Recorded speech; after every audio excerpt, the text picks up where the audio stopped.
আল্লাহ বলেন ওই যুবকরা যদি না থাকতো, ওই যুবকরা যদি না থাকতো, ওই যুবকরা যারা লজ্জাপতির মতো আল্লাহর ভয়ে নিজেকে গুটায় আনিছে, ওরা এতটুকু আকর্ষণের পাত্র। আল্লাহ বলে যুবক তুমি যদি না থাকতে তো আকাশ লোহার, জমিন তামার, বৃষ্টির একটা ফোঁটা না, শস্যের একটা দানা না, মাটিগুলা বালু, আমি একের পর আযাব দিয়ে তোমাদেরকে ধ্বংস করে দিতাম। শুধু এই যুবকের কারণে পারি না। লাউলা মাশাইখা রুক্কা, ওই বুড়া মানুষগুলার জন্য পারি না, যারা গুনাহ তো করে না কিন্তু সারাদিন ঝিকা পড়া থাকে, সারাদিন তওবা করতে থাকে, সারা রাত্র চোখের পানি জড়াইতে থাকে। ওই বুড়াগুলা, ওই বৃদ্ধগুলা, ওই আল্লাহওয়ালা গুলা যারা সারা রাত্র ঘুমায় না, সব ঘুমাইতে যায়, ওর ঘুম আসে না, ও ছটপট ছটপট করে, এক সময় মুসল্লায় দাঁড়ায় আর চিৎকার দিতে থাকে, কিসি কো সোনে মে, কিসি কো খানে মে, हमें मजा आता है रोने में। কারো খাওয়ায় মজা, কারো ঘুমে মজা, আমাদের কান্নায় মজা আসে, এই জন্য মুসল্লায় দাঁড়ায়। ওরা যদি না থাকতো, পর্দানিসীন মা বোন যদি না থাকতো, ওয়াল আতফালা রুদ্দা, দুধের শিশু যদি না থাকতো, ওয়াল আনআমা রুত্তা, চতুষ্পদ প্রাণীগুলা যদি না থাকতো, রব্বে কাবা। মুসা আলাইহিস সালামের জামানায় বৃষ্টি হইতেছিল না, মুসা আলাইহিস সালাম বলি ইসরায়েলকে বলেছে চলো নামাজ পড়বো, দেখি আল্লাহ বৃষ্টি দেয় কিনা। রাস্তায় যায় বলতেছে চলো বৃষ্টি হয়ে যাবে, বলছে মুসা নামাজ পড়লাম না বৃষ্টি হবে কি করে?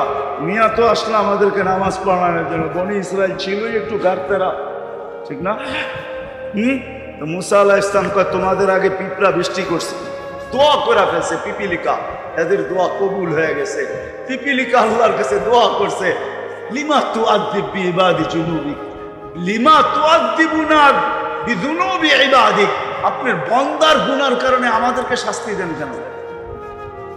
কেননা খরা যখন হয় তখন খাদ্যগুলা শক্ত হয়ে যায়, আমাদের দাঁতগুলা নরম, আমরা চাবায়া খাইতে পারি না, ওইখান থেকে কিছু নিতে পারি না, না খায়া থাকতে হয়, মরার উপক্রম হয়ে গেছি। বৃষ্টি হলে খাদ্যের ভিতরে পানি ঢোকে, এগুলা নরম হয়, আমরা নরম দাঁতে খাইতে আমাদের মজা হয়, সহজ হয়, আমরা বেঁচা যাই। গুনাহ তো আমরা করি না, বান্দা করে, শাস্তি আমাদেরকে কেন দেন? আপনারা ভাবছেন বৃষ্টি আপনাদের কারণে হয়? বৃষ্টি তো হয়তো পিপিলিকার দোয়ার কারণে, বন্য প্রাণীর দোয়ার কারণে। ওরা যখন সহ্য না করতে পারে, আমার বিশ্বাস ওরা এরকমই আল্লাহকে বলে আমাদেরকে শাস্তি কেন? মা মিন শাইইন ইল্লা ইউসাব্বিহু বিহামদি রাব্বি, একটা মুহূর্ত তো যায় না যে আমরা আপনার গুণগান না গাই। 24 ঘন্টা গুণগান গাই, আমাদেরকে শাস্তি দেন কেন? ও মেরে দোস্ত, আসেন আমল দ্বারাই আল্লাহ আল্লাহর রসুলের কাছে আকর্ষণের পাত্র। দুনিয়ায় হইলি কি আর না হইলি কি, সেলিব্রিটি হইলি কি আর না হইলি কি, আল্লাহর কাছে যদি আকর্ষণের পাত্র হইল তো যুবক এমন হয়, আল্লাহর কাছে যদি আকর্ষণের পাত্র হয় তো নারী এমন হয়, আল্লাহর কাছে যদি আকর্ষণের পাত্র হয় তো বৃদ্ধ আর আল্লাহ ওয়ালারা এমন। তিনটা শুনাইলাম। আল্লাহর কাছে, রসুলের কাছে যদি আকর্ষণের পাত্র, রাগ হয়ে যাবে? বলবো এইখানে কয়জন আছে যে আজ পর্যন্ত আল্লাহ রসুলকে একবার স্বপ্নে দেখছি? বয়স তো হয়ে গেল, দাড়ি তো পাইকা গেল, আজ পর্যন্ত তো স্বপ্নে দেখলাম না। কেন দেখলাম না? বোঝা গেল আমি আকর্ষণের পাত্র না। আকর্ষণের পাত্র হইলে ছুটা এসা দেখা করেন। বেলাল 3 মাস ছিল না মদিনা মুনাব্বারায়, 4th মাসে স্বপ্নে যুগে চলে যায়, বলছে মা বালুকাইয়া বেলাল আল্লাহ তাজুরা। বেলাল কি হলো? 1 মাস অপেক্ষা করলাম, 2 মাস করলাম, 3 মাস করলাম, তারপরও দেখি মদিনা আসো না। হৃদয় 4th মাসে নিজেই চলে আসলাম, আসো না মদিনা। আছে আল্লাহওয়ালা দুনিয়াতে যারা প্রতিদিন না দেখলো সপ্তাহে একবার দেখে, সপ্তাহে না দেখলো মাসে দেখে, মাসে না দেখলো বৎসরে দেখে। আছে না নাই? আছে না নাই? আছে। দেখে না, দেখা দেয় বিদায়, দেখে দেখা দেয় বিদায়, দেখা দেয় বিদায়, দেখে। দেখা কেন দেয়? আকর্ষণের পাত্র। এইবার একটা প্রশ্ন যদি করি, কবরে যাওয়ার পরে যদি ফেরেশতা জিগায় মান হাদার রাজুল বুইসা ফিকুম, ইশারা দিয়া চেহারা দেখায় যদি বলে যে ইনি কে, চিনো কিনা, তো উনিও হাসবে, দুজনই হাসতে থাকবে। ফেরেশতা জিজ্ঞাসা করবে হাসিস কেন, জবাব দে। কাকে চিনাইতেছে? তো আগের থেকেই পরিচিত, আসা যাওয়া ছিল। নবীজিও আসবে আর বলবে কাকে কি চিনাও, আসা যাওয়া ছিল, পরিচিত আমরা। আয় আয়, আমি বুঝাইতে পারলাম, জীবন তো শেষ হয়ে গেল। পরিচিত হলে তো আশা দেখাই হতো। পরিচিত বিদায়ী তো আহমদ ইবনে হাম্বল রহমতুল্লাহ আলাইহি 100 বার আল্লাহকে দেখছেন, 100 বার। আবু হানিফা রহমতুল্লাহ আলাইহি 100 বার দেখছেন। কিতাব উঠায় দেখেন না, আয়েশা দেখা দিছে, বলছে অপরিচিত থাইকা লাভ কি, তুমি আমার কাছে আকর্ষণের পাত্র, এখন আর অপরিচিত থাইকা কোনো লাভ নাই। ওই বাংলা প্রবাদ বাক্য, শিশিরে ভিজে না মাটি বিনা দর্শন, চিঠিতে ভরে না মন বিনা দর্শন। আল্লাহ বলে এইভাবে আর আকর্ষণে লুকায় থাইকা লাভ নাই। এই জন্য কোন কবি লিখছিলেন রুখসার সে বুরকা কা জরা পর্দা হটা লিল্লাহে মুঝে, हाँ लिल्लाहे मुझे अपने खुदा दाद देखा, চেহারা দেখা 100 বার দেখছে। আমাদের বাংলাদেশেও একজন আরো আল্লাহওয়ালা ছিলেন, বিবাড়িয়া ওনার বাড়ি, মুফাসসির শাহ হুজুর নামে মশহুর, বাদুগর মাদ্রাসার মুহতামিম ছিলেন, মুফাসসির শাহ নামে মশহুর, চিনেন কিনা জানি না, ওলামা চিনতে পারেন। মুফাসসির শাহের নামে মশহুর ছিল বিবাড়িয়াতে, শহরে ওনার মাদ্রাসা। হ্যাঁ, ওনার জীবনীতে লেখা আছে, ওনার পরিবাররাও জানে, উনিও অনেকবার আল্লাহকে স্বপ্নে দেখছেন। আমি জানি, আমি সত্য প্রমাণ করতেছি। ওনার ছেলেরা এখনো আছে, ছেলেরা না আছে, ছেলের ঘরের নাতিরা আছে, আমার কথা সত্যায়িত বলবে। আল্লাহকে দেখছে, বহুত মানুষ আল্লাহকে দেখছে না, দেখেন? হ্যাঁ, কি বলে দেখছে? পাওয়া যায় কিতাবে না বানায়া বলতেছি? আল্লাহকে দেখা, যদি দেখা না যাইতো তাহলে কেন বলে আইনামা তুআল্লু ফাসাম্মা ওয়াজহুল্লাহ, যেদিকে তাকাবে আমাকেই দেখবে। তাইলে কবি এই কথা কেন বললো, সাজার মে তেরে রঙ্গ বু হয়, जिधर देखता हूं उधर तू ही तू है। আমি তো লেচু দেখি না, আমি তো আল্লাহ দেখি। যে ভিতরে এক কালার, বাহিরে এত সুন্দর কালার কে করলো, এটাই আল্লাহ, আল্লাহর প্রতিচ্ছবি। কাঁঠালের উপর দিয়া দেখলে কি আর ভিতরে দেখলে কি, এটাই তো আল্লাহর প্রতিচ্ছবি। কে করলো? সাজার মে তেরে রঙ্গ বু হয়, जिधर देखता हूं उधर तू ही तू है। কুরআনও তো এটা বলে, আইনামা তুআল্লু ফাসাম্মা ওয়াজহুল্লাহ, যেদিকে তাকাবে ওদিকে আল্লাহ দেখবে। সত্য আসে, ছোট একটা জীবন চলে যাব। আজকে হয়তো বিবেক বুদ্ধি বিদ্যা আমাদেরকে বুঝতে দেয় না। আছে আমাদের সমাজে বহুত লোক আছে যাদেরকে তাদের বিদ্যা বুঝতে দেয় না, তাদের বিবেক বুঝতে দেয় না, তাদের বুদ্ধি বুঝতে দেয় না, তাদের দুনিয়ার পজিশন বুঝতে দেয় না, দুনিয়ার অবস্থান বুঝতে দেয় না। কিন্তু ফাসাউফা তারা ইদান কাশাফাল গুবারু, কুয়াশা সব সময় থাকে না, আকাশ মেঘাচ্ছন্ন সব সময় থাকে না, কখনো মেঘ আসে কখনো সরা যায়, কুয়াশা কখনো আসে আবার মাটির সাথে মিশা যায়। আমাদেরও একদিন কুয়াশা সরা যাবে। কোরআন এটাই বলে, কোরআন এটাই বলে, রব্বানা ইন্নানা আবসারনা ফারজি'না আমাল সালিহা ইন্নানা মুকিনুন। একদিন কুয়াশা সরা যাবে আর আমি চিৎকার দিব, রব্বানা, আল্লাহ বুঝে চলে আসছে, চোখে দেখা ফেলছি, এইবার ফেরত পাঠান। বলবে কাল্লা, আর কোনোদিন সম্ভব আশা। আল্লাহর কাছে আকর্ষণের পাত্র আল্লাহর রাসূলের কাছে। দুনিয়াটা দুনিয়াই থেকে যাবে, সত্য এটাই। মানেন আমাদের কথা, মানেন। আজকে মানবেন না, কালকে তো অবশ্যই মানবেন। দুনিয়া অনেক কিছু এখন মানতে বাধ্য, অনেক কিছু। আলহামদুলিল্লাহ, দিন যাইতেছে, দুনিয়া মানতে শুরু করতেছে, অনেক কিছু মানে। আমি জানি, আমি দুনিয়া ঘুরি, এমন না কার থেকে শুধু পিরিজপুর চলে আসছি, বাংলাদেশে ঘুরি এমন না। হাদিসে নেয়ামত বলতেছি, দুনিয়ায় মহাদেশী 60টা, একটাও এখন পর্যন্ত বাকি নাই। আল্লাহ 60টা আমাকে দেখায় আছে। দুনিয়ায় উন্নত অনুন্নত দেশ মিলায়া উন্নত দেশ হয়তো দুই একটা বাকি আছে, এছাড়া আর একটাও বাকি নাই। হয়তো ইংল্যান্ড বাকি আছে আর কানাডা বাকি আছে, আর দুনিয়ার কোনো উন্নত দেশ বাকি নেই যেটা আমি না দেখছি, একাধিকবার না দেখছি। তা হাদিসে নেয়ামত বলতেছি 99টা দেখো, সময় এখনো হাতের থেকে বাহির হয়ে যায় না। কি লাগাবো কাজে? হ্যাঁ হ্যাঁ, আমলওয়ালা জিন্দগি বানাইতে রাজি? পাক্কা? কে কে ওয়াদা করতে পারেন?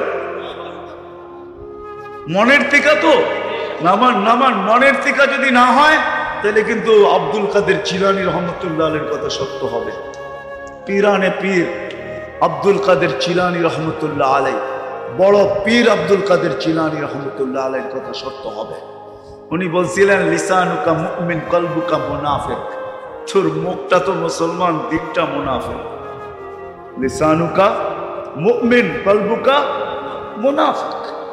ওনার কিতাব আছে ফাথুর রব্বানি, আরবিতে, ওটা পড়া দেখেন। ওলামাদের জন্য বলতেছি, ফাথুর রব্বানি আরবিটা, উর্দু বাংলা না, আরবিটা পড়া দেখেন। ওটার ভিতরে লেখা আছে লিসানুকা মুমিন কলবুকা মুনাফিক। মুখ দিয়ে তো বলতেছিস আমি আমলওয়ালা হইতে চাই, কিন্তু দিল বলে না। মোল্লা একই লাভ, ঠিক না? যদি হইতে চাই তাহলে 3 জায়গার সাথে আমার সম্পর্ক জুড়তে হবে। রাজি? কি সবাই? সর্বপ্রথম আল্লাহর ঘরের সাথে, তার সাথে আল্লাহ মসজিদের সাথে ঘনিষ্ঠ থেকে ঘনিষ্ঠ সম্পর্ক করে,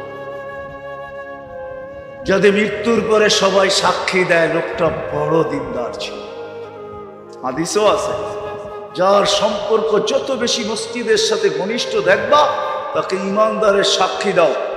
যখন আমরা সাক্ষী দেই তখন আবার আল্লাহ হাসি দিয়া বলে ইন্নী আ'লামু বি, তোমরা সাক্ষী দিতেছ শুধু বাহ্যিক দেখা, এর ভিতরগত সব আমি তোমাদের চেয়ে ভালো জানি। তারপরে আল্লাহ আরেকটা কথা বলে তারাকতু ইলমি, জানি কিন্তু আমারটা বাদ দিয়া দিলাম। কবিলতু শাহাদাতা আবদি, তোমাদের সাক্ষী গ্রহণ করলাম, মাফ করে দিলাম। তোমরা ভালো বলছো, ভালো, আমি জানি কিন্তু আমি আমারটা বাদ দিয়া দিলাম। ইন্নী আ'লামু বি তারাকতু ইলমি কবিলতু শাহাদাতা আবদি।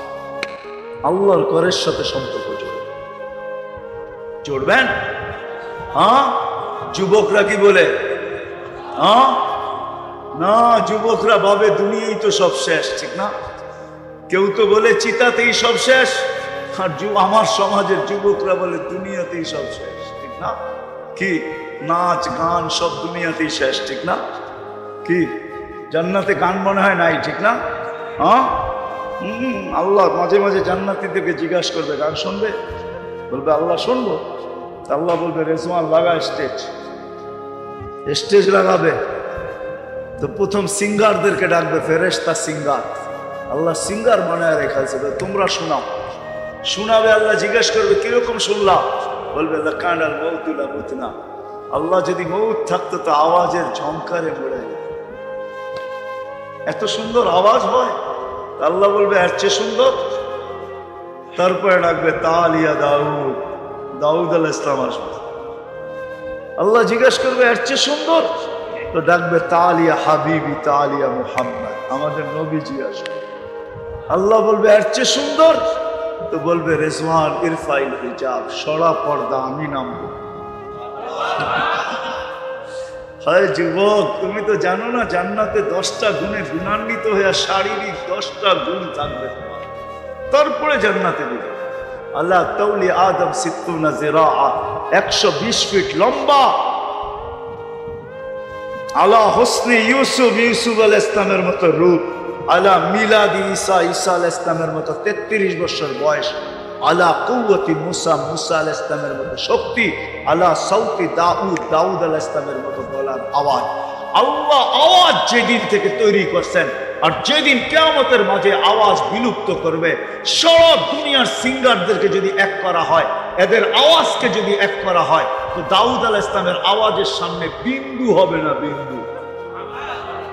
যখন দাউদ আলাইহিস সালাম জবুর পড়তেন, তামায়ালাতিল জিবাল, পাহাড় পর্যন্ত ডান্স করতো, ডান্স। সুরের যখন ঝংকার উঠাইতেন, ওই আওয়াজ তোমাকে দিবে, ওই আওয়াজ দিবে। দুনিয়ার গান আর কতক্ষণ হয়? 5 মিনিটের উপরে দুনিয়ার কোনো গান নেই। চ্যালেঞ্জ, আমাকে কেউ দেখান। কি যুবক, কি বলে 5 মিনিটের উপরে গান আছে? 4-5 মিনিটের উপরে কোনো গান নেই। কইবেন 12-13 মিনিট উনি আ উ করতে করতে 12-13 মিনিট নেয়। আ উ আছে না কিছু আগে পরে মধ্যখানে, আসল ছন্দ 3 থেকে 4 মিনিটের উপরে নেই। কেন? এর বেশি কেউ শুনবে না, এর বেশি, হ্যাঁ এর বেশি কেউ শুনবে না।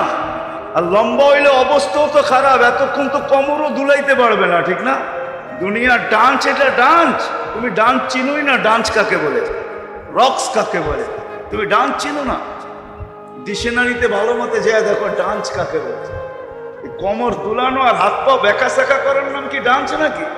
আমারে চিনাইতে হবে না, আমি দুনিয়ার বড় বড় সিঙ্গার চিনি, দুনিয়ার বড় বড় সিঙ্গাররা আমাকে চিনি।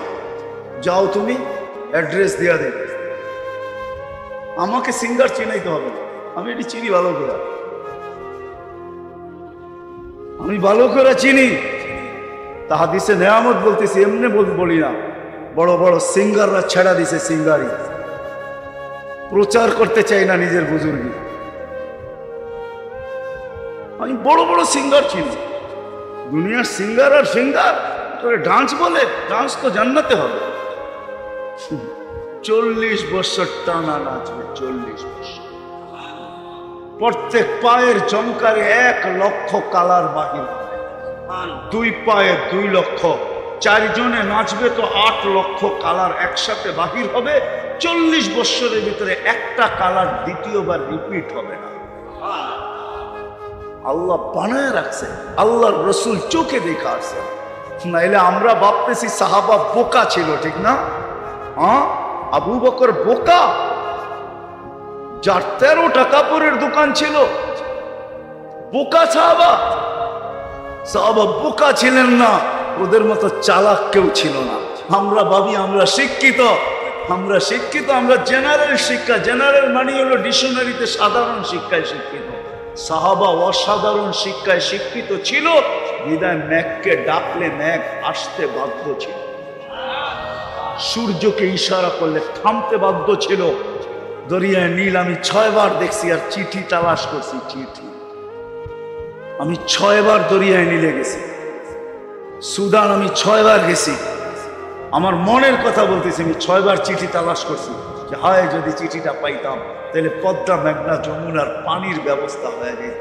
যদি 4500 কিলোমিটার লম্বা দরিয়ায় নীল উমর রাদিয়াল্লাহু তাআলা আনহুর চিঠিতে পানি দিতে পারে, তাইলে আমার পদ্মা, মেঘনা, যমুনাও দিতে পারে, যদি চিঠি পেয়ে যেতাম। আমি 6 বার তালাশ করছি ওই চিঠি। তমিমে তারি রাদিয়াল্লাহু তাআলা আনহুর কবরে যখন গেছি, তিউনিসিয়া লিবিয়ার বর্ডারে, তখন সালাম দিয়া বলছিলাম, তমিম হাত দুটা যদি দিয়া যাইতে তাহলে দুনিয়ায় ফায়ার সার্ভিসের দরকার হতো না। যেখানে আগুন ওইখানে তোমার হাত। অগ্নিগিরি যদি পাহাড়ে আবদ্ধ হইতে পারে, তাহলে আমাদের সাধারণ আগুনও তোমার হাতের ইশারায় নিতে পারে না? পারে না? ওনারা অসাধারণ শিক্ষায় শিক্ষিত। আসে প্রথম মসজিদের সাথে সম্পর্ক জুড়বো তো, দ্বিতীয় দিনী মাদারেসের সাথে সম্পর্ক, দিনী মাদারেসের সাথে সম্পর্ক।